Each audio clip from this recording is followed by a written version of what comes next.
Makamu mwenyekiti wa Chama cha Demokrasia na Maendeleo Chadema, John Heche, amezungumza kwa mara ya kwanza mbele ya waandishi wa habari baada ya hapo jana yeye na wenzake kuachiwa na jeshi la polisi lililokuwa linawashikilia. Makamu mwenyekiti Heche amezungumza akiwa nje ya kituo cha polisi kati jijini Dar es Salaam baada ya kuripoti akiwa na viongozi wenzake, ambapo amesema hawakuachiwa na polisi kwa makubaliano maalum wala mazungumzo yoyote. Tumekuja kuripoti polisi kama tulivyotakiwa jana baada ya kuachiwa. Tumeambiwa turudi Alhamisi saa 4 asubuhi. Kwa tutarudi Alhamisi saa 4 asubuhi. Kuna mambo kadhaa ambayo nataka kusema kwa niaba ya chama chetu. Mimi nimekuwa mahabusu ya polisi tangu tarehe 22 kwa siku 21 mfululizo. Kwa hiyo sikuwa najua kwa undani kilichojitokeza. Jana usiku nimepata nafasi ya kuona mambo mabaya sana yaliyojitokeza. Vijana wengi wameumizwa, wameuawa. Familia nyingi zimepoteza ndugu zao. Mali zimeharibika.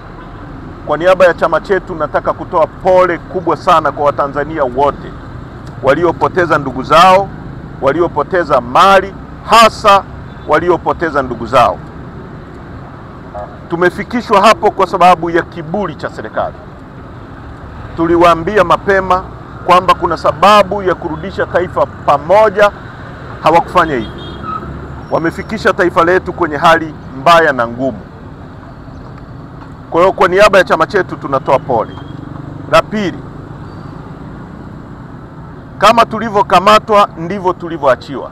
Hakuna mazungumzo yoyote tuliyofanya na mtu yoyote. Nataka hili liwe very clear kwenye public, kwa sababu watu wasilete propaganda kwamba tumeachiwa kwa makubaliano fulani. Hatuna makubaliano tuliyoachiwa nayo.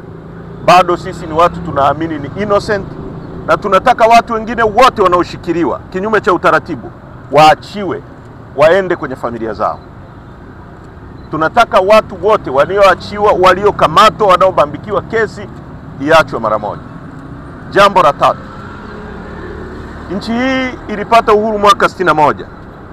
Hatutakubali kuwa koloni la mtu tena. Hatutakubali kuwa koloni la Samia wala la Chama cha Mapinduzi. Hilo jambo haliwezekani kwenye nchi hii. Hii ni nchi yetu sote, lazima tuheshimiane, ni nchi ya kidemokrasia na lazima watu wasikilizwe.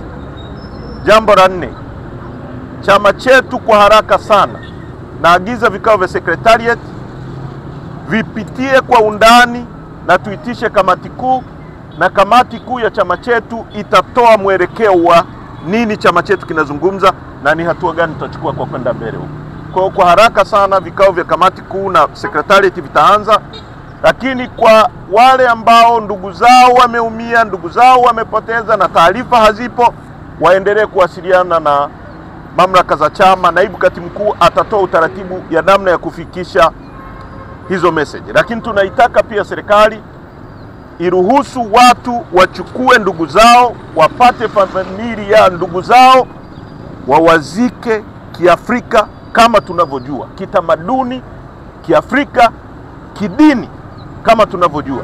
Wasiendeleze maumivu kwa familia ambazo zimepoteza ndugu zao. Kwa sasa tunawashukuru sana na Mungu awabariki. Hiyo ndio ilikuwa message yetu asubuhi. Naendelea vizuri. Tunamshukuru Mungu. Mengine tutazungumza kwa wakati mwafaka. Asante. ST Bongo, nyumbani kwanza.